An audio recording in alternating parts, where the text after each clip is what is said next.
কাতলা মাছ আর এটা গ্রাস কার্প, তাই তো? এটা তো অনেক বড়। কতটা ওজন হতে পারে মনে হয়? হ্যাঁ, 1 কিলোর উপরে 200-300 হবে। নমস্কার বন্ধুরা, সুন্দরবন এডিটর এর পক্ষ থেকে আপনাদের সবাইকে হার্দিক অভিনন্দন জানাই। আজ আমরা আর একটি নতুন পর্বে উপনীত হয়েছি। আমরা আজও একটা মাছ ধরার পর্ব আপনাদের উপহার দিতে চলেছি। তো আপনারা দেখতে থাকুন আজকের আকর্ষণীয় পর্বটি। নিশ্চয়ই আপনাদের ভালো লাগবে। ভালো লাগলে লাইক, শেয়ার এবং সাবস্ক্রাইব করতে ভুলবেন না। হ্যাঁ,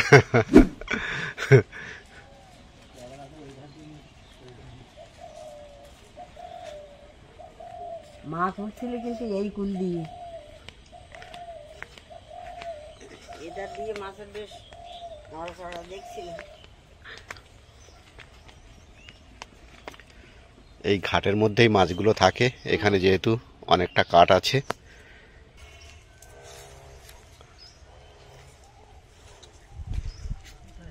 হ্যাঁ ওইদিকে টেনে মারো তো দেখি, খুব জোরে টেনে মারবে ওই দিকটা।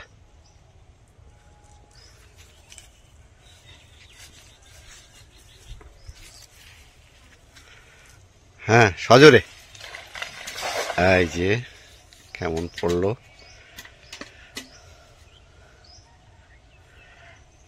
এখন দেখা যাক, আমরা অপেক্ষা করছি কি মাছ জাল থেকে ওঠে।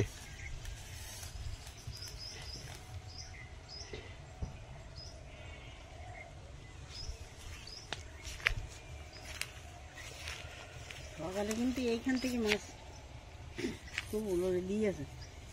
আমার তো মনে হলো বেশ সাইজের মাছ। ওই জালে ছন দিলে ওধারে ওই ঝোপঝাড় আছে, ওর মধ্যে ঢুকে যায়। হ্যাঁ বন্ধুরা, বড় খবর আছে।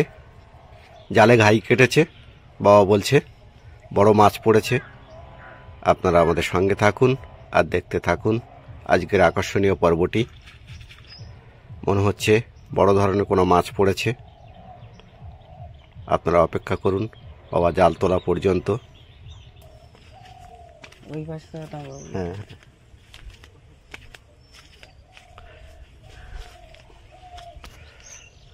বাবা নিয়ে আসছে জাল, আপনারা দেখুন। এই মাছটা বার করো দেখি বাইরে, কত বড় মাছ। গ্রাস কার্প না? বাবারে, বিশাল সাইজের মাছ কিন্তু এটা, ভীষণ বড় মাছ।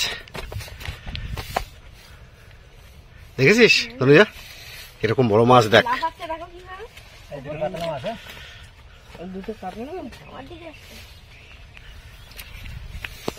ভীষণ বড় মাছ।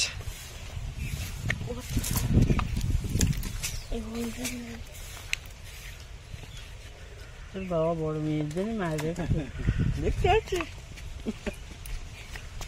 এই যে দেখুন বন্ধুরা, ভীষণ বড় মাছ।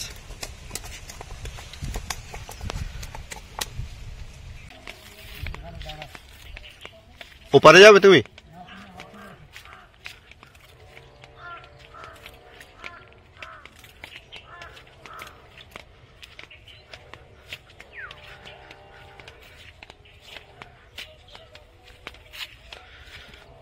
ওপারে যে ঝোপঝাড় রয়েছে ওরই মধ্যে বেশিরভাগ সময় মাছ লুকিয়ে থাকে। বাবা ওখানে গিয়ে জাল ফেলার চেষ্টা করছে।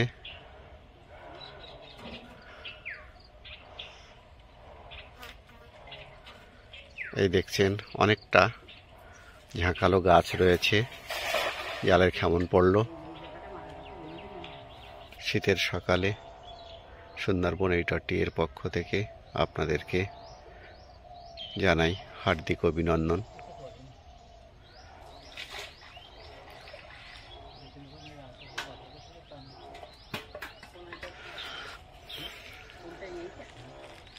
আমরা চেষ্টা করে যাচ্ছি মাছ ধরার জন্য।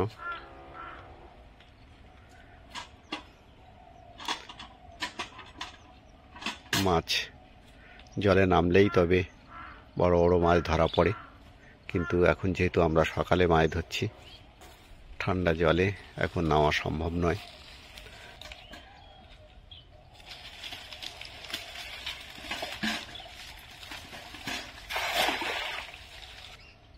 পড়েছে, কি মাছ পড়েছে? এটা একটা পড়েছে মৃগেল মাছ, আর একটা পড়েছে দেখো, কি মাছ? এটা মৃগেল মাছ।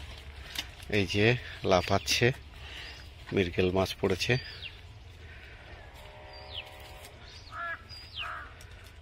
মাছগুলো কিন্তু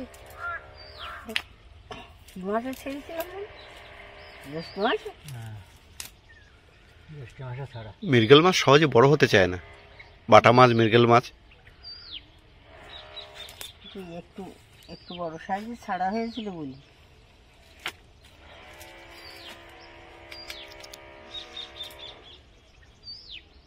কি ওটা? কুল, কুল কোথা থেকে আসছিস? পাখিতে ফেলছে কোথার থেকে নে, মুড়ি করে করে।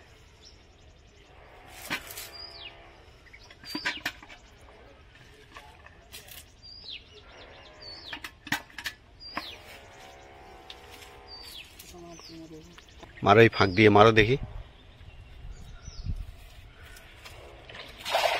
জাল পড়লো আবারও, কিন্তু মাছ মারা খুব শক্ত, কারণ এই শীতের সকালে জলে নামাটা আরও শক্ত। এখন কেউ জলে নামতে চাইছে না। জলে নামতে পারলে ঘা দিলে মাছ ধরা যেত, কিন্তু জলে নামবে কি এত ঠান্ডায়?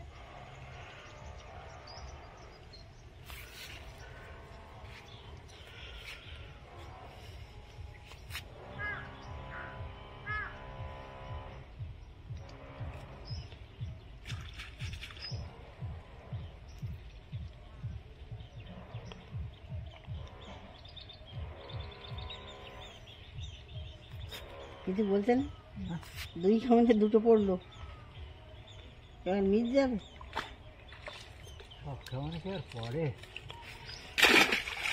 খুব একটা কি পড়েছে নাকি? পড়েছে একটা মৃগেল মাছ পড়েছে, মৃগেল না, এটা বড় খারাপ না, কিন্তু যা আছে মোটামুটি চালার মতো। চলার মতো। সবসময় সমানভাবে মাছ পড়ে না, শীতকালে মাছ মারা সব খুব সমস্যা। খুব সমস্যা।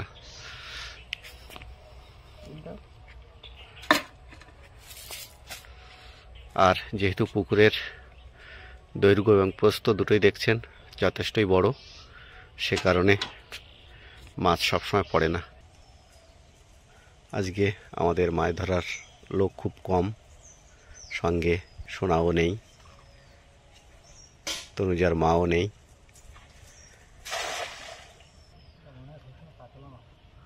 মাছের আওয়াজ পেয়েছি, জালের ভিতরে মাছ নড়ছে। এই যে মাছ পড়ে গেছে, নিয়ে এসো। ধরে নিয়ে এসে দিই। বন্ধুরা, সুখবর আছে, অনেকক্ষণ প্রচেষ্টার পর আমরা সফল হয়েছি। এই যে দেখি জালটা, আগে জালটা দেখো, একবার জালটা দেখাও। এই যে দেখুন বন্ধুরা, দেখুন কত বড় মাছ, এটা অনেক বড় মাছ। সে বড় মাছটা কোথায় গেল? ইয়েতে সেটা তো খুব বড় মাছ। আগের বার যেমন মাছ পড়েছিল ঠিক সেরকমই আর একটা মাছ পড়েছে এটা। এই যে দেখুন কাতলা মাছ, আর এটা গ্রাস কার্প, তাই তো? এটা তো অনেক বড়। কতটা ওজন হতে পারে মনে হয়? হ্যাঁ, 1 কিলোর উপরে 200-300 হবে। 1 কিলোর বেশি না? এই যে আপনাদের আবারও দেখাই, দেখুন ছটপট করছে। এই যে আমি আরো কাছ থেকে দেখাই, এই যে কত বড় বড় করে হাঁ করছে কাতলা মাছ। এই যে ছটপট করিস না, আমি দূর থেকে একই ফ্রেমে দেখানোর চেষ্টা করছি, আপনাদের নিশ্চয়ই ভালো লাগবে এই চিত্র দেখে। আমরা অনেক প্রচেষ্টার পর তারপরে এই মাছ ধরেছি। তাহলে বন্ধুরা, আজকের পর্বটা আমরা এখানেই শেষ করছি। আবারও দেখা হবে নতুন কোনো পর্ব নিয়ে। ততক্ষণে আপনারা ভালো থাকুন, সুস্থ থাকুন। নমস্কার।